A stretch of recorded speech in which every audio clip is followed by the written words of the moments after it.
Once upon a time, in the heart of rural America, nestled amidst endless fields of golden wheat and verdant pastures, there lay a farm. It seemed idyllic with its red barn and quaint farmhouse, but beneath the serene facade lurked tales of horror and despair that echoed through the ages. The air was thick with anticipation as the farmers prepared for the annual harvest. The sun dipped low on the horizon, casting long shadows across the fields. Ethan, a young farmhand, watched as the combine roared to life, its metal jaws hungry for the right crops. As the day wore on, exhaustion set in, but the work continued. Ethan's hands blistered as he toiled under the scorching sun, his mind wandering to the stories his grandfather used to tell him, tales of strange happenings on the farm, of whispers carried on the wind and shadows that danced in the moonlight. As darkness descended, Ethan found himself alone in the fields, the distant hum of the combine the only sound breaking the silence. But then he heard something else, a soft, plaintive cry that seemed to come from the earth itself. Curiosity getting the better of him, Ethan followed the sound to a patch of corn. What he found there chilled him to the bone, a crude grave, freshly dug with a single word etched into the earth: harvest. Rumors spread like wildfire through the small town that bordered the farm. Some whispered of a curse laid upon the land by those who had tilled it before. Others spoke of dark rituals performed under the light of the full moon, of sacrifices made to appease some unseen force. Ethan tried to dismiss the stories as the ramblings of superstitious folk, but as the days passed, he couldn't shake the feeling of unease that settled over the farm like a shroud. Strange occurrences became commonplace, tools vanished without a trace, livestock fell ill for no apparent reason, and crops withered on the vine. Ethan began to wonder if there was some truth to the tales after all. One night, as he lay in bed, he heard the sound of footsteps outside his window. Peering into the darkness, he caught a glimpse of something, a figure tall and gaunt, its eyes gleaming with malevolent intent. And then, as quickly as it had appeared, it was gone, leaving Ethan trembling in fear. Chapter 3. The Haunting. As the days grew shorter and the nights longer, the farm became a place of dread.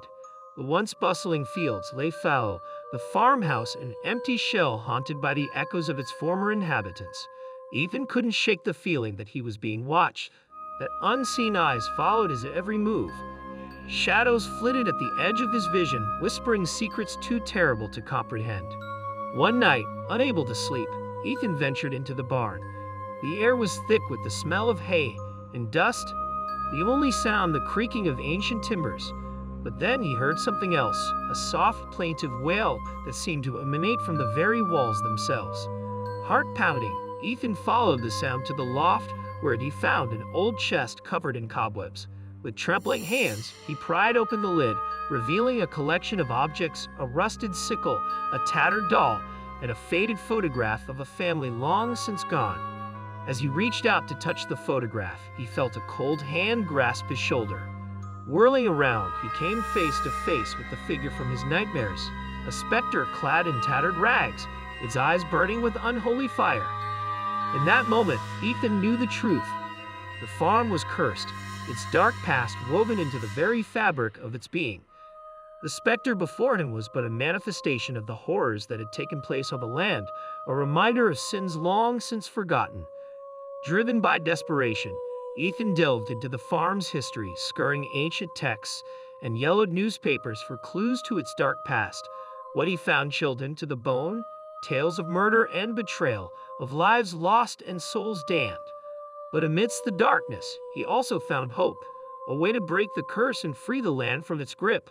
Armed with newfound knowledge, Ethan set out to confront the specter and put an end to the horrors that plagued the farm. The night was still as Ethan made his way to the fields, the moon casting an ethereal glow over the landscape. He could feel the presence of the specter drawing near, its malevolent aura suffusing the air with dread. As he reached the spot where he had first encountered the figure, Ethan called out into the darkness, his voice strong despite the fear that gnawed at his insides. "Show yourself," he demanded, his words echoing across the fields. And then, from the shadows, the specter emerged, a swirling mass of darkness and despair, its eyes fixed on Ethan with a hunger that sent shivers down his spine. But Ethan stood his ground, his resolve unwavering. With a steady hand, he recited the words of an ancient incantation, channeling the power of the earth itself to banish the specter back to the depths from whence it came. As the last echoes of the incantation faded into the night, the specter let out a piercing scream, its form writhing and contorting until it vanished in a burst of blinding light. With the curse broken and the specter banished, the farm was reborn, its fields once again bursting with life. Ethan watched as the crops flourished and the livestock thrived, a sense of peace settling over the land like a warm embrace. But though the horrors of the past had been vanquished, their memory lingered still, a reminder of the fragility of existence and the darkness that dwells within us all. As Ethan stood amidst the fields, bathed in the golden light of the setting sun, he knew that he would always carry the scars of his ordeal with him. But he also knew that he had faced his fears and emerged victorious, a testament to the strength of the human spirit and the power of redemption. And so, as the day gave way to night and the stars twinkled overhead, Ethan offered a silent prayer of thanks to the land that had tested him and the spirits that had guided him through the darkness. For though the farm would always bear the scars of its troubled past, it would also stand as a testament to the resilience of those who called it home.